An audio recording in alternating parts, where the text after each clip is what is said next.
तो देखिए, सलमान खुर्शीद बता रहे थे कि सोनिया गांधी किस तरह से उनकी आंखों में आंसू आ गए जब उन्होंने बटला हाउस एनकाउंटर की तस्वीरें देखी, जो इस एनकाउंटर पर सवाल उठा रहे थे, जो आतंकियों के कहीं ना कहीं बचाव में खड़े हो गए थे, जो पुलिस इंस्पेक्टर पर सवाल उठा रहे थे, जो उस सिक्योरिटी फोर्सेस पर सवाल उठा रहे थे, जो वहां पर देश की सुरक्षा में इन आतंकियों से मोर्चा ले रहे थे। अब उन तमाम लोगों की घेराबंदी बीजेपी कर रही है, सवाल पूछ रहे हैं। रविशंकर प्रसाद ने अभी थोड़ी देर पहले प्रेस कॉन्फ्रेंस करके ये तमाम सवाल खड़े किए कि अब आखिर ये सियासी पार्टी क्या कहेंगी।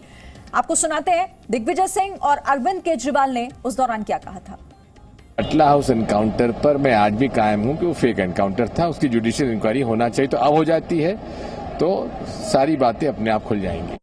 लोगों के मन में शक है कि क्या उन युवाओं को मारने की जरूरत थी या उन्हें जिंदा पकड़ा जा सकता था। अगर वो दोनों शख्स आतंकवादी थे तब तो उनको जिंदा पकड़ना और भी जरूरी था ताकि उनके मालिकों का पता लगाया जा सके। और अगर वो निर्दोष थे तो क्या दोषी पुलिस वालों को सजा नहीं मिलनी चाहिए। बातचीत करने के लिए दो सहयोगी मेरे साथ जुड़ गए। जितेंद्र हमारे साथ हैं और ब्रह्म प्रकाश दुबे भी मेरे साथ जुड़ गए। जितेंद्र, क्योंकि आप तो इस पूरे मामले को, इस एनकाउंटर को, उस दौरान या फिर क्या कुछ हुआ, इस पूरे ऑपरेशन को आपने कवर किया, सवाल उठाए गए एनकाउंटर पर, सीधे तौर पर उन लोगों का मोरल डाउन करने की कोशिश इन सियासी दलों की तरफ से थी जो डटे हुए थे, जो जुटे हुए थे। बिल्कुल सही कहा आपने, क्योंकि जब 19 सितंबर 2008 को जब हमें इस बात की सूचना मिली थी कि बाटला हाउस में एक एनकाउंटर चल रहा है, तो सबसे पहले पहुंचने वालों में की जो टीम थी वो जी न्यूज़ की टीम थी। मैं और रवि त्रिपाठी सबसे पहले मौके पर पहुंचे थे और हम वहां पर देख रहे थे कि किस तरह से एनकाउंटर के बाद तुरंत जो घायल मोहन चंद शर्मा को उसके बाकी जो साथी हैं वो लेकर के जा रहे हैं।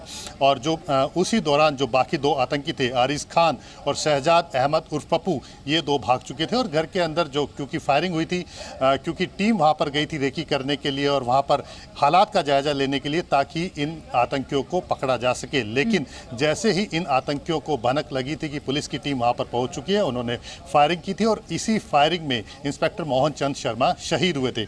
दो आतंकी इस फायरिंग में मारे गए थे, आतिफ अमीन और छोटा साजिद, ये दोनों मारे गए थे। और बाकी दो और आतंकियों को बाद में दिल्ली पुलिस की साउथ डिस्ट्रिक्ट टीम ने गिरफ्तार किया था।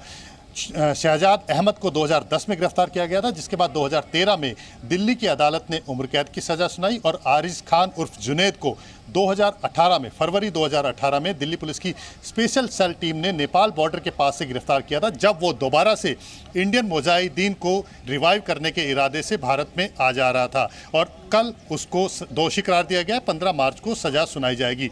ये बताता है कि किस तरह से ये एनकाउंटर सुर्खियों में रहा, किस तरह से इस एनकाउंटर को सबसे ज़्यादा पॉलिटिसाइज किया गया। और सबसे हैरानी की बात इसके अंदर ये है कि केंद्र के अंदर जो कांग्रेस की सरकार थी बाकी सहयोगी दलों के साथ, उसी पार्टी की अध्यक्ष और जो बाकी बड़े नेता थे वो इसी एनकाउंटर के ऊपर सवाल उठा रहे थे। दिग्विजय सिंह इसके ऊपर सवाल उठा रहे थे, सलमान खुर्शीद इसके ऊपर सवाल उठा रहे थे। बाकायदा ये कह रहे थे कि जो कांग्रेस पार्टी की अध्यक्ष है वो फोटो देख करके रो रही थी। लेकिन जितनी इंक्वायरी इस एनकाउंटर की हुई है, जितने सवाल जवाब इस एनकाउंटर से जुड़े ऑफिसर्स को दिए गए हैं, जिन्होंने अपनी जान पर खेल करके एक ऐसे मॉड्यूल को बस्ट किया जिसके बारे में किसी को भनक तक नहीं थी। इंडियन मुजाहिदीन का नाम 19 सितंबर 2008 से पहले किसी को पता भी नहीं था, क्योंकि उससे पहले देश के अंदर लगातार धमाके हो रहे थे, अलग अलग शहरों में धमाके हो रहे थे, लेकिन किसी को इस बात की भनक नहीं थी, जानकारी नहीं थी कि कौन आतंकी संगठन है जो इस तरह से बम धमाके कर रहा है। 19 सितंबर को जब दिल्ली पुलिस की स्पेशल सेल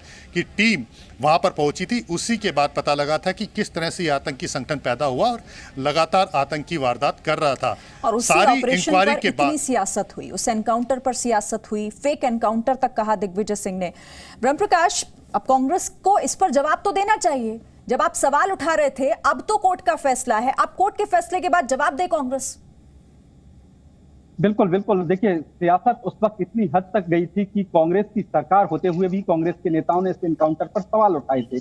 आज कांग्रेस को इस पर जवाब देना है कि आखिर जब उनकी ही सरकार थी और पुलिस ने जो एनकाउंटर किया था, उसी पुलिस पर कांग्रेस के नेता सवाल उठा रहे थे, जबकि उसी कांग्रेस पार्टी के जो गृह मंत्री थे वो कह रहे थे एनकाउंटर ठीक है, फेक नहीं है। लेकिन वही उसी कांग्रेस पार्टी के नेता बाहर, संसद के बाहर सवाल उठा रहे थे कि फेक एनकाउंटर के नेता आजमगढ़ में उस जगह गए थे जहां आतंकी का घर है। तो ये कांग्रेस पार्टी का जो तुष्टीकरण की नीति थी उस दौरान के मुस्लिम तबका है, जो मुस्लिम वर्ग है, वो नाराज ना हो जाए इस एनकाउंटर से, जो माहौल बनाने की कोशिश की गई थी, दिल्ली पुलिस के खिलाफ बयान दिए थे कांग्रेस के नेताओं ने, वो सब बयान आज झूठे साबित हो रहे हैं। और ये साबित हो रहा है कि सिर्फ कांग्रेस ने तुष्टीकरण के लिए इस तरह के बयान दिए थे उस दौरान, और आज कांग्रेस पार्टी को इस पर जवाब देना है। बीजेपी ने भी सवाल उठाए हैं कि आखिर कांग्रेस के नेता कब माफी मांगेंगे, जो उस वक्त बयान दे रहे थे, दिग्विजय सिंह हो या फिर सलमान खुर्शीद हो या फिर ममता बनर्जी हो या फिर अरविंद केजरीवाल हो, जिन नेताओं ने उस वक्त सवाल उठाए थे